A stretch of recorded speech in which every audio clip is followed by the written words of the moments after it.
You did not expect it to feel like this. You knew there would be pain. You knew separation would hurt. But you did not expect it to feel this disorienting, this confusing, this much like losing your grip on something you cannot even name. It has only been a short time, weeks, maybe a month or two, and already the ground under you feels different. Not cracked, not broken, just different.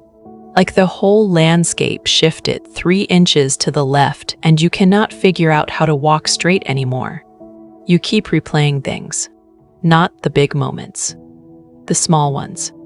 The way he said something once, the look on his face in a particular light, a sound, a smell, a specific Tuesday afternoon that meant nothing at the time and now lives in you like something holy.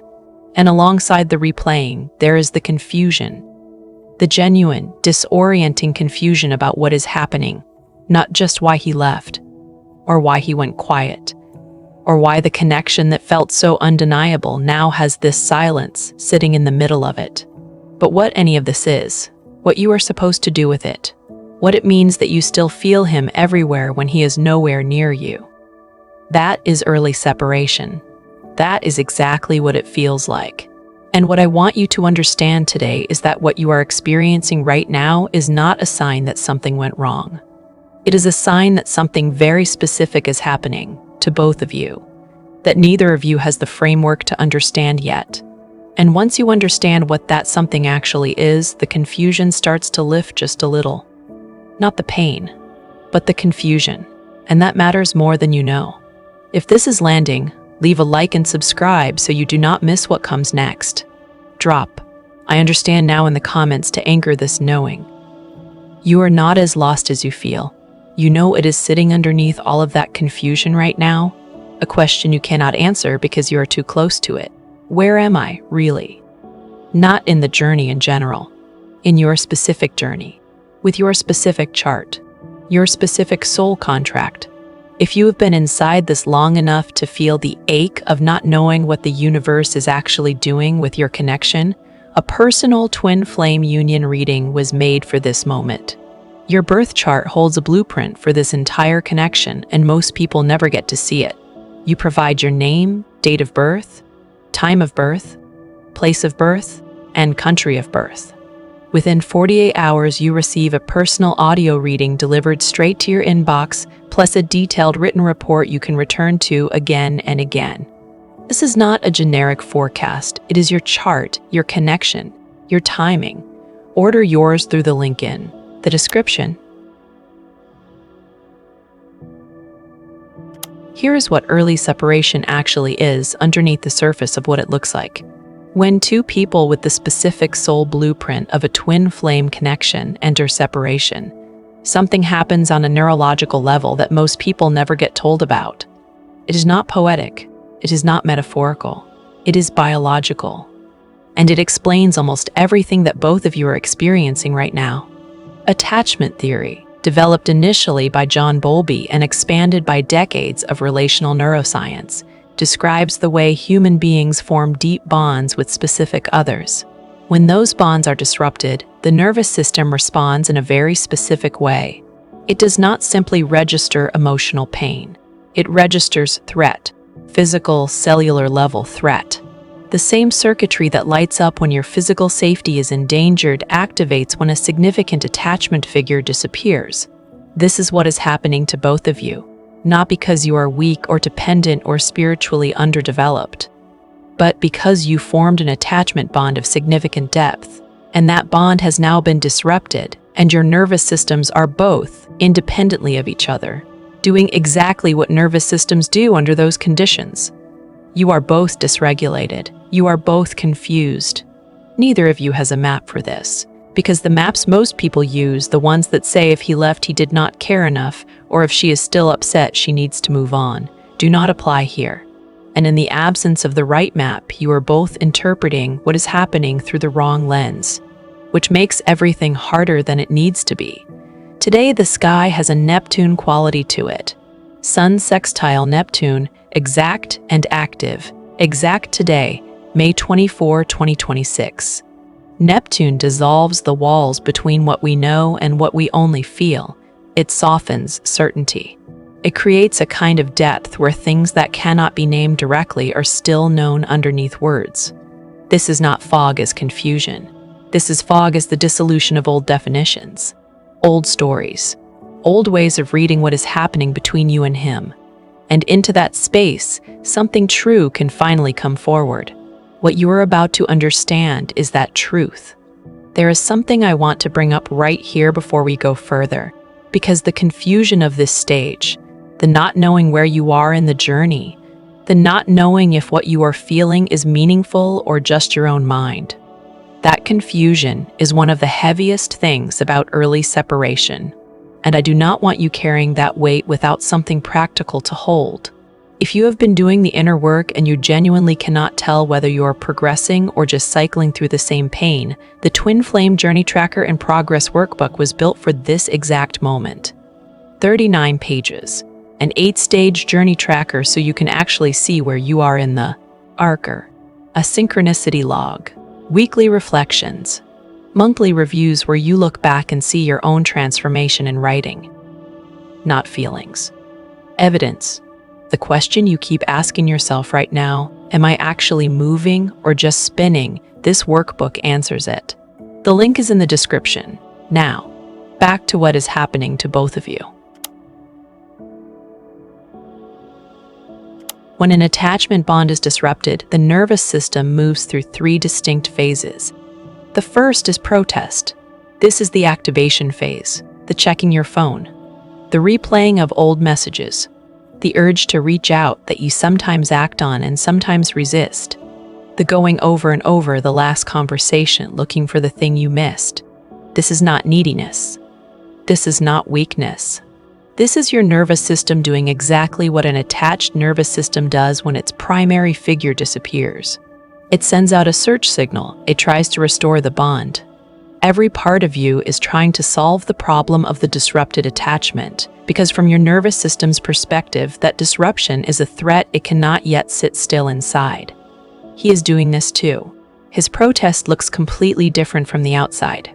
Men who carry the avoidant attachment pattern, and most divine masculine counterparts do, tend to internalize the protest phase rather than express it outward. His protest goes inward. It looks like distraction, overworking, pouring energy into everything except the thing that is actually activated inside him. Staying too busy to be still, staying up too late staring at nothing, sitting very quiet and very alone and telling himself he is fine. He is not fine, but he does not know that yet. The second phase is despair. This is the settling into the weight of the gap, not peace, not healing. Despair, the flatness that arrives when the protest begins to exhaust itself, and the reality of the absence starts to be felt in the body rather than just processed by the mind. This is where she starts to feel numb in the middle of the feeling, where he starts to feel something heavy he cannot name, sitting in the back of everything he does. The third phase is the search for internal security.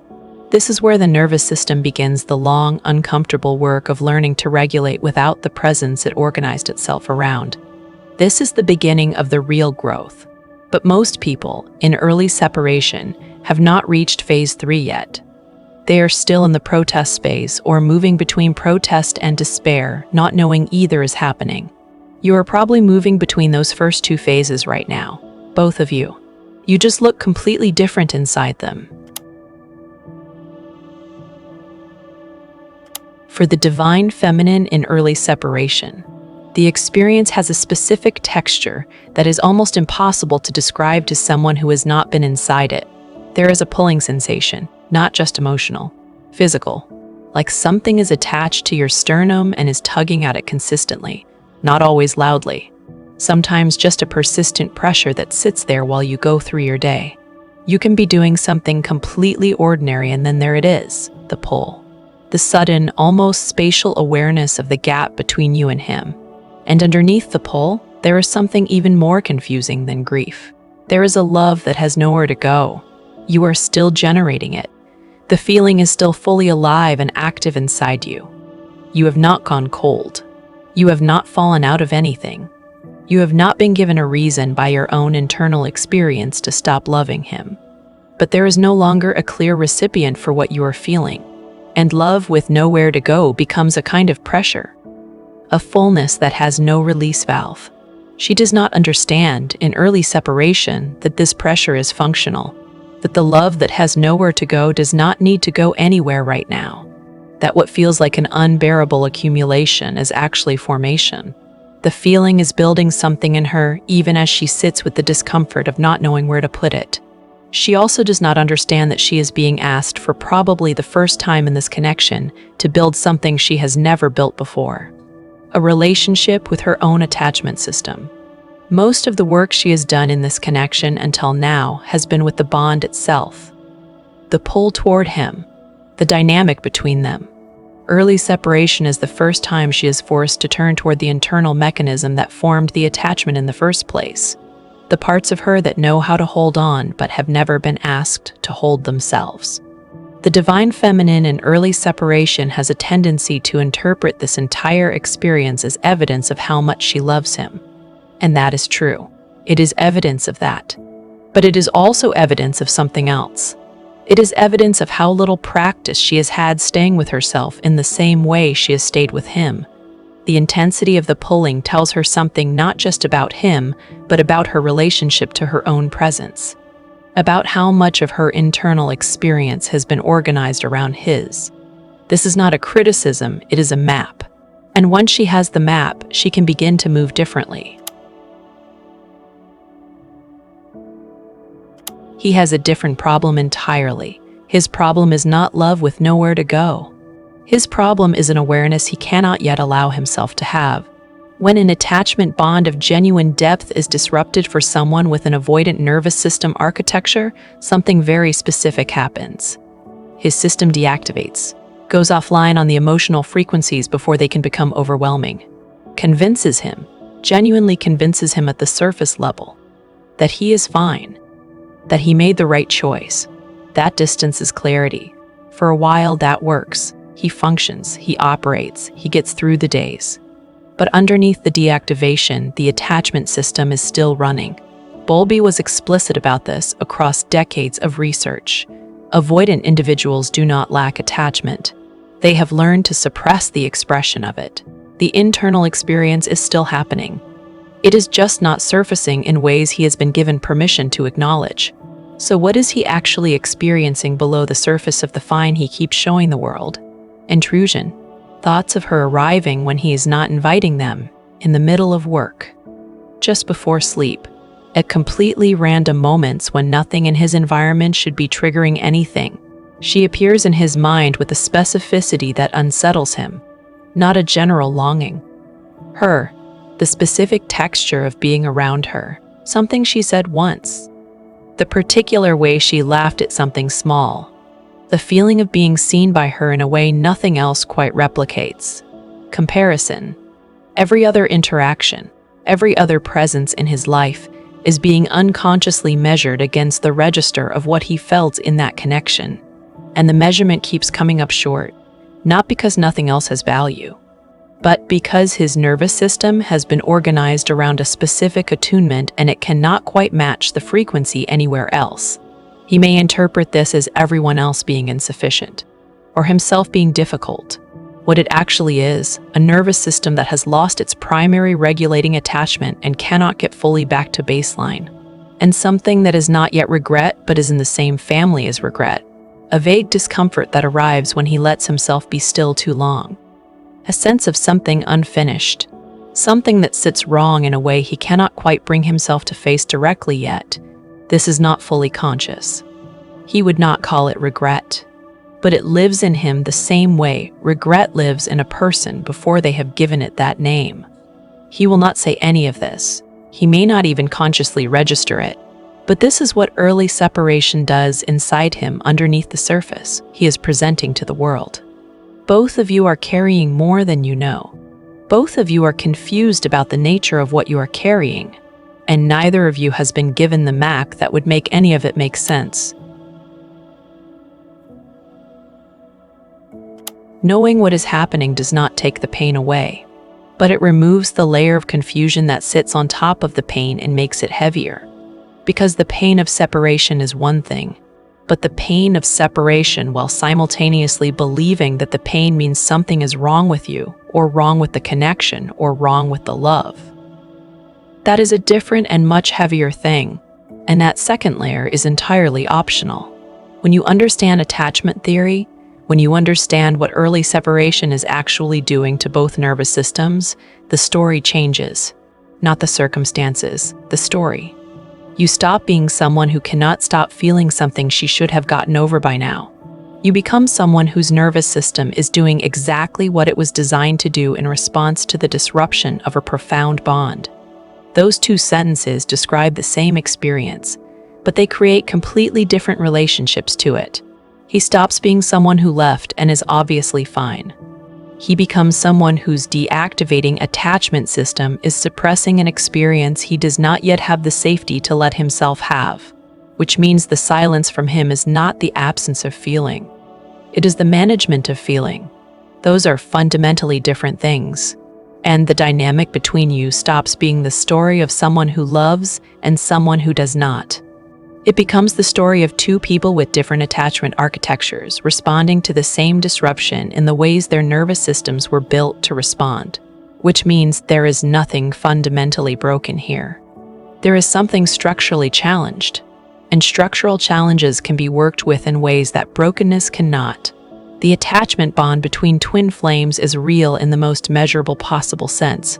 Relational neuroscience has documented the way nervous systems in profound connection begin to entrain with each other. Stress responses become correlated. Emotional regulation becomes interdependent. The bodies literally begin to calibrate to each other. This is not romantic language. This is what sustained intimacy does to the nervous system over time. When that entrained connection is disrupted, both systems simultaneously lose their primary regulating presence. Both have to begin, over time, finding ways to regulate from within rather than from the presence of each other.